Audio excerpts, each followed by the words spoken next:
एक सुबह 24 घंटे में चारों युगों का आवर्तन होता है। आपकी चल रही चारों युग घूमते हैं, चारों अवस्थाएं घूमती हैं, तीनों गुण घूमते हैं और उसमें जीव विचरण करता है। शुद्ध अंतःकरण में प्रतिबिंबित चेतना जीव कहलाता है। क्या जीव। अब ऐत्री ब्राह्मण का एक सुभाषित है, कलि शयानो भवति, कलि शयानो भवति संजनाहस्तु द्वापरा, उत्तिष्ठन् श्रेदा भवन्ति कृतं संध्यति चरण। कलि शयानो भवति, जो सो रहा है, जो अज्ञान की नींद में ही सो रहा है, जिसको आलस्य, प्रमाद, निद्रा आदि जो धारण करके उसी में जो सोने में सुख मानता है, वो कलयुग के अंतर्गत है। और जो निद्रा से उठकर बैठ गया, जाग गया, वो त्रेता के अंतर्गत, उसको त्रेता। अब दूसरी स्थिति बीती। और तीसरा जो उठकर खड़ा हो गया, वो द्वापर। और जो उठकर खड़ा हो जाने के बाद लेकिन जो चल पड़ता है, वो सतयुग, कृतयुग। तो माने हम जैसा सोचते हैं वैसा हम करते हैं, हम जैसा सोचते हैं वैसा ही हम बोलते हैं, जो बोलते हैं वही हम करते हैं। ये सतयुगी व्यक्ति के लक्षण है। उसके अंदर त्रेता, कलयुग, द्वापर का प्रभाव कम है। जो हमने सोचा, सोचने का मतलब वही हमने बोला, वही हमने किया। और जो उठकर खड़ा है, कुछ नहीं करता, सोच रहा है, थोड़ा द्वंद्व में है, वो द्वापर, वो त्रेता, वो द्वापर में है। और जो उठकर बैठ गया, वो है द्वापर में, खड़ा हो गया, वो है त्रेता में। और जो सो ही रहा है, इसलिए वेद कहता है चरई वेति, चरई वेति, चरई वेति, माने चलते रहो, चलते रहो, कर्म करो, कर्म कर्म। अब अभी जो हम लोगों ने राम शब्द का सुना, राम माने क्यों राम, जो अब उनका प्रतीक जो अयोध्या के जो दशरथ नंदन है राम, जो अवतार में आते हैं, ईश्वर का अवतार है। अवतार शब्द अवरक्षणे धातु से बना, जिसका काम रक्षा करना, सत्य से संबंधित जितना भी ब्रह्मांड है उसके सबकी रक्षण शक्ति, जिनमें प्राप्त जो रक्षा करते हैं। और विप्रधेनु सुर संतहित लीन मनुज अवतार, विप्र, धेनु, सुर और संत, ये सुपर पावर सृष्टि। जैसे 84 लाख योनियों में, अब सुपर पावर यानी क्या? सुपर पावर में शुद्ध सत्व गुण, शुद्ध ऑक्सीजन, शुद्ध चैतन्यता। अब उसमें 84 लाख योनियों में, योनियों का प्रत्येक योनि का अलग अलग कितनी योनि कौन सी है। जैसे 27 लाख तो उद्भिज, जो पृथ्वी से फोड़ के पैदा होते हैं, और उनमें सबसे निम्न लेवल अमीबा, घास, समुद्र की सबसे निम्न, सबसे तमस। और उसमें सबसे उच्च आपके पीपल, जो गुरु शक्ति का भी प्रतीक है, जिसमें प्योर ऑक्सीजन ही है, 24 घंटा जो ऑक्सीजन देता, इसलिए पीपल पूज्य है। उद्भिज में सृष्टि के जो चारों प्रकार की सृष्टि है, उसमें पीपल उद्भिज में पूज्य है, इसलिए पूज्य सबको। और 27 लाख प्रकार के स्वेदज जो पसीने से उत्पन्न होते हैं, उस स्वेदज में सबसे निम्न लेवल है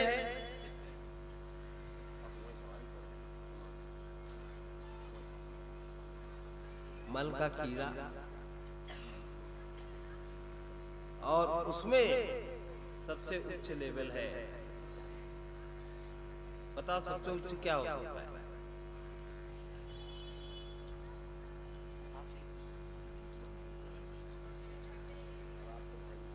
इसके बाद 19 लाख अंडज, अंडज में सबसे निम्न कौवा, और सबसे उच्च मोर।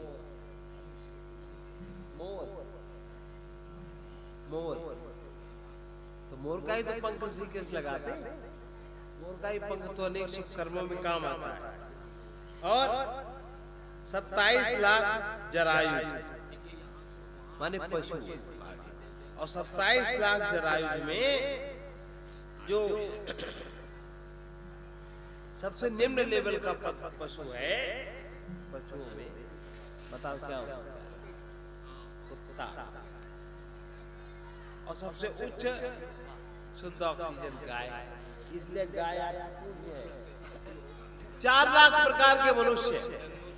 एक आर्य समाज के बड़े सच्चिदानंद जी विद्वान है, वो एक बार हमने देखा, उनका सुना, वो हनुमान जी पर बड़ा कमेंट कर रहे थे। हनुमान जी को ऐसे दिखाते हैं, ऐसे दिखाते हैं, ऐसा हनुमान जी तो यज्ञोपवीत वाले थे, ऐसा कोई मनुष्य हो सकता है? तो हमने उनकी बात को उसमें जवाब दिया, 4 लाख प्रकार के मनुष्य होते हैं, तो उनमें एक प्रकार हनुमान जी का, और वर्ण सब में 4 ही होते हैं, और जातियां सब में 64 ही होती। इसके अलावा तो वर्ण संकर होते गए, सब में लिखते गए। ये प्राकृतिक है। तो 4 लाख प्रकार के मनुष्य में हनुमान जी सुपर पावर, जिस भी क्षेत्र को बिलोंग करते होंगे, उनकी आकृति प्रकृति वैसी, तो उसमें आप इतने कमेंट करने क्या जरूरत है? थोड़ा अगर अध्ययन कर ले तो थोड़ा कृपा होगी हमारे ऊपर भी, अपने ऊपर भी, समाज के ऊपर भी। खैर भूल नहीं गए, उन्होंने बात को समझा, विद्वान है, बहुत जल्दी समझ जाता है। और 4 लाख प्रकार के मनुष्य में सबसे नीचा मनुष्य कौन? चांडाल। अब देखिए, चांडाल का कारक कुत्ता। कुत्ता कौन पालता है? और जिसमें जो कुत्ता पालते हैं उनमें वो गुण होते हैं, सूक्ष्म रूप से नहीं होते तो आ जाते हैं। चांडाल सबसे निम्न, और सबसे ऊंचा महात्मा, विप्र, सबसे ऊंचा महात्मा, प्योर विशुद्ध शुद्ध अंतःकरण में जो प्रतिबिंब देख रहा है आत्मा का, जीव को जो समझ रहा है, अहंकार को जो समझता है, आत्मज्ञान से जो ओतप्रोत है, उसके सामने प्रकृति और क्षेत्रज्ञ, पुरुष और पुरुषोत्तम, प्रकृति और विज्ञान सब स्पष्ट है, सब कुछ ये सबसे ऊंचे लेवल पर। तो विप्र, धेनु, सुर, संत, हित, इनके हित के लिए, इनके हित के लिए, और यदा इदाई धर्म से, धर्म की हानि नहीं की।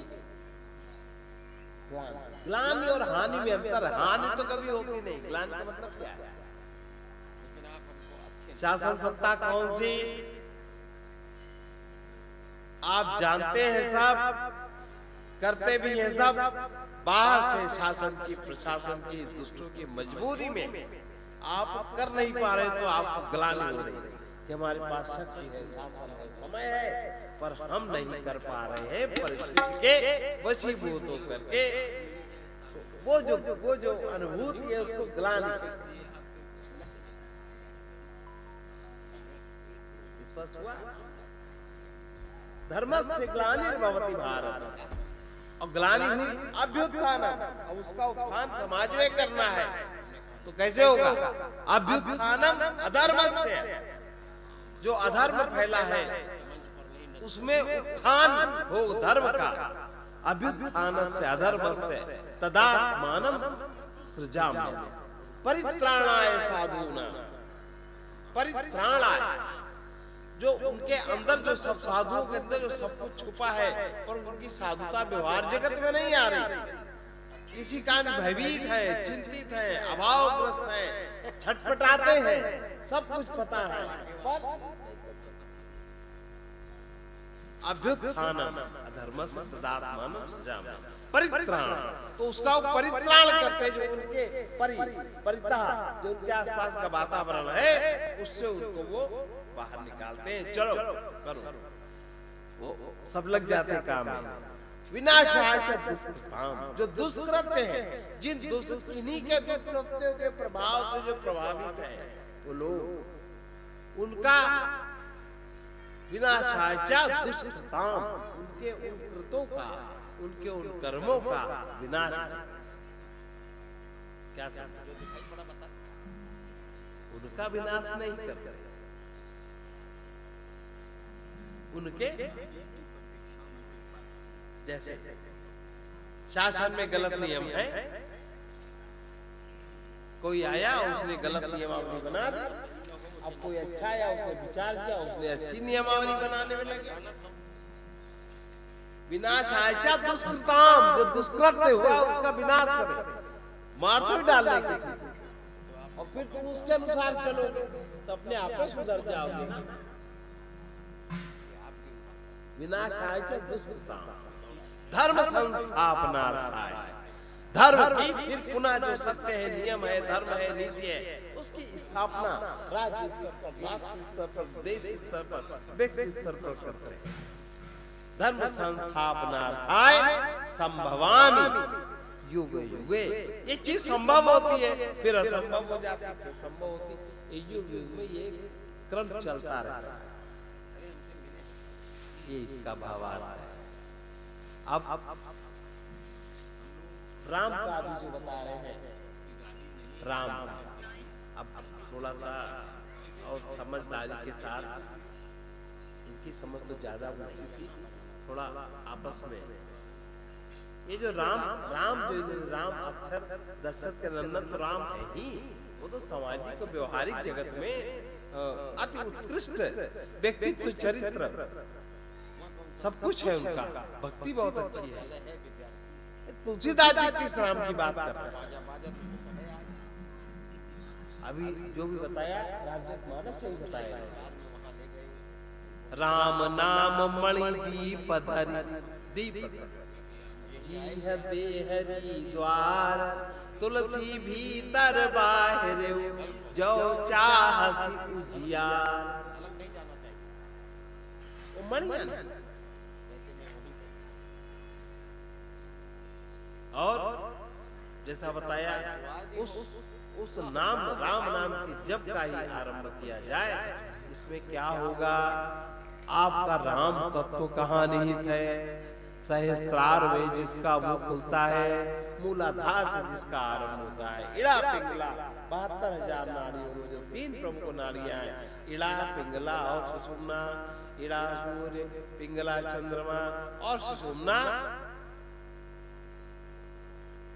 कौन सी? अग्नि प्रधान। सुषुम्ना अग्नि, जिससे योग अग्नि का जन्म होता है। वो बाहर वाली अग्नि दूसरी, वाली अग्नि दूसरी, योग अग्नि का जन्म होता है। ये इन तीनों की सक्रियता हो जाती है। राम राम जपने से आपके अंदर इन तीनों नाड़ियों की सक्रियता और संतुलन बन जाता है, और जब वो संतुलन बन जाता है तो तीनों का स्राव, तीनों के एनर्जी, तीनों का जो विकास, सारा सहस्त्रार एकदम खिल उठता है। ये क्रिया कब हो जाती है पता नहीं चलता।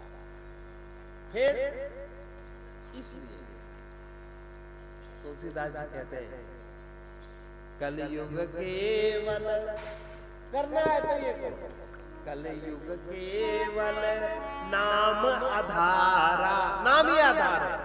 आधार माने मुख्य रूप से अगर आप ऊर्जावान नहीं होंगे तो विचार शक्ति इतनी नहीं है कलयुग में। क्या बात, ऊर्जा को बढ़ाइए।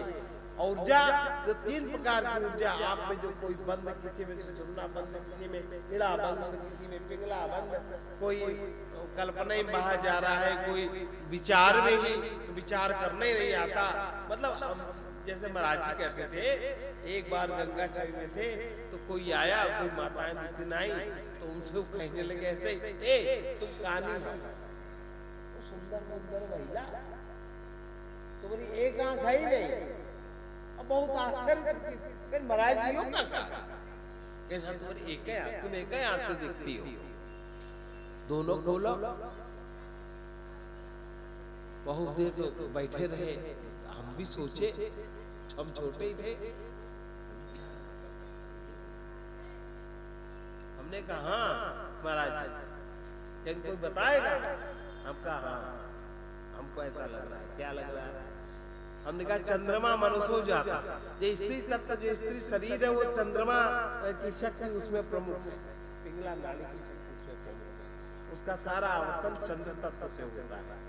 इसीलिए चंद्र तत्व की शक्ति मन की शक्ति जिससे बढ़ती, और नारियों में मानसिक शक्ति ज्यादा बड़ी होती है। विचार होता कुंद, बुद्धि शक्ति होती है काम, विचार विवेक तो होता ही नहीं।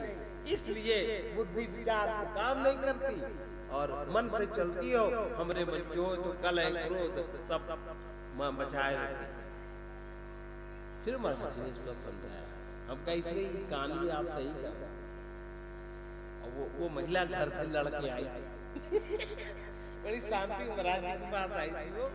ये तो ये जो राम नाम है, अग्नि पूरे तत्व, अग्नि माने कौन? आंतरिक अग्नि। जो अग्नि, एक तो भगवान कहते हैं हम वैश्वानरो भूत्वा, वैश्वानर अग्नि आपकी सुषुम्ना नाड़ी में, ईड़ा पिंगला नाड़ी में विविध रूप से है। तो सूर्य, चंद्र और अग्नि माने जो ब्रह्म अग्नि, ब्रह्म शक्ति, तीनों, इन तीनों का संतुलन, इन तीनों की जागृति, इन तीनों का उद्भव, इन तीनों का विकास राम नाम। इसलिए राम नाम रमन्ते योगिनो यस्मिन् परमानंद विधीयते, जिसमें योगी रमण करते हैं, जिससे परमानंद प्रकट होता है, वो जाना जाता है, उसको राम रमण। ये इतनी सी बात है। तो ये बीच में उसके आगे बात, और इसके बाद उसको करो। राम नाम कोई भी जप सकता है। राम नाम देखो, ओम ओम नाम जप का नहीं है साधा, ये हमेशा याद रखना। जपने के लिए राम नाम से ही शुरुआत की जाती है। ओम बीज अक्षर है आपके आज्ञा चक्र का, आप सीधे आज्ञा चक्र पे काम नहीं कर सकते। आपका काम मूलाधार चक्र से चलता है, शुरुआत होती है, और उसी में एनर्जी आपकी घूम रही है। और वो कैसे होगी? जो रंग बीज आपके नाभि केंद्र का है, जो अग्नि बीज मणिपुर चक्र का है, वहां से वो काम शुरू होगा। इसलिए राम नाम कारगर है, ओम नाम कारगर। दोहराने महाराज जी का भजन, राम बिन कहीं नहीं विश्राम, राम बिन कहीं नहीं विश्राम,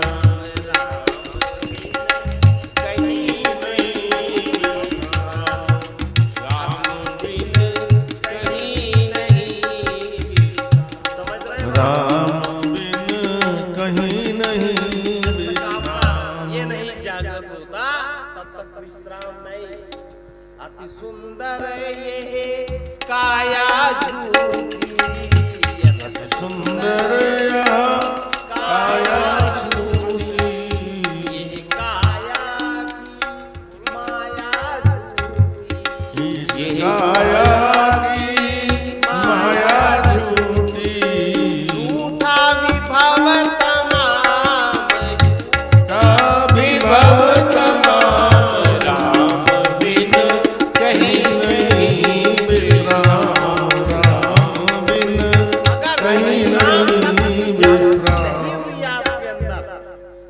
सब कुछ, ये शरीर भी झूठा, तुम्हें कुछ न दे पाएगा।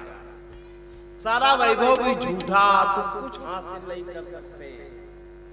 इसलिए महाराज जी की बात आई, झूठा विभव तमाम राम बिन कहीं नहीं विश्राम, राम बिन कहीं नहीं विश्राम। मात पिता पत्नी सुत भ्राता, मात पिता पत्नी सुत भ्राता,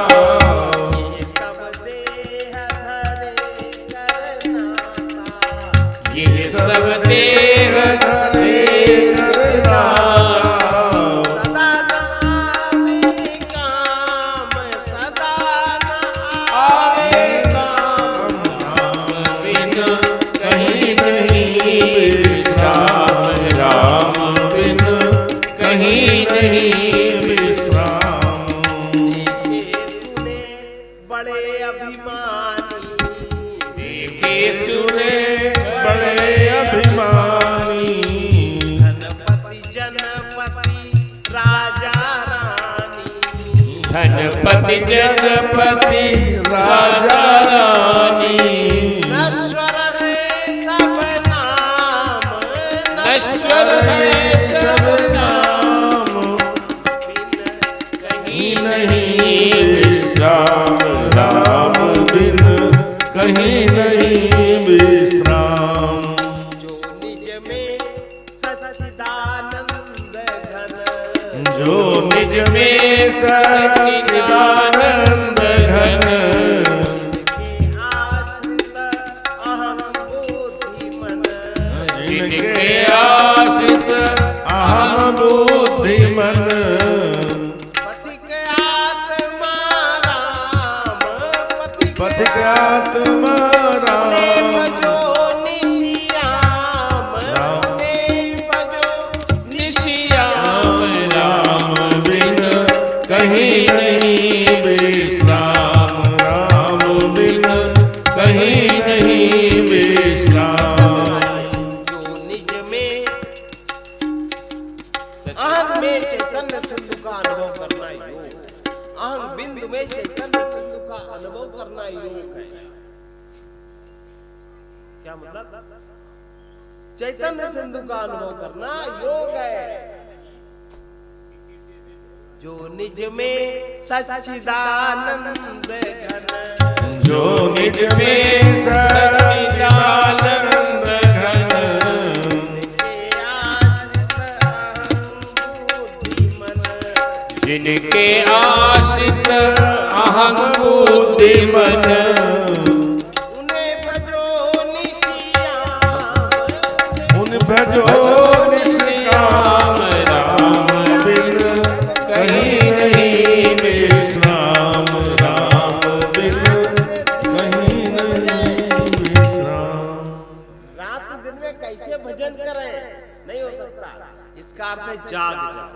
जब जाग जाओगे, जागृत अवस्था में जागोगे, जागृत अवस्था को जानोगे, स्वप्न अवस्था में जानोगे, उस अवस्था से अपने को अलग समझोगे, सुषुप्ति में जागोगे, उससे अपने को अलग समझोगे, समाधिस्थ होगे, और समाधिस्थ होने के बाद जो जब वहां झूमोगे चौथे स्तर पर, तब भजन होगा। उन्हें भजो निशियाम, उन्हें भजो निशियाम, राम बिन कहीं नहीं विश्राम, राम बिन कहीं नहीं विश्राम। परम प्रेम वो क्या है? जब उनका भजन होगा, आत्मा प्रेम में, ज्ञान में, शक्ति में है, तो देखो तो क्या क्या शरीर में देखो। परम प्रेममय नित्य निरंजन, परम प्रेम में नित्य निरंजन, अंतर्यामी भव भय भंजन, अंतर्यामी भव भय भंजन, आत्मा राम, राम बिन कहीं नहीं विश्राम, राम बिन कहीं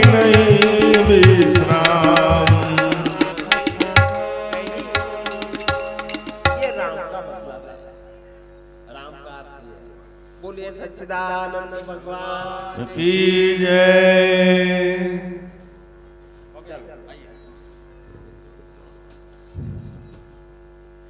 यश्च रामम न पश्येतो, वाल्मीकि रामायण। राम के कहने से अच्छा राम रमन्ते योगिनः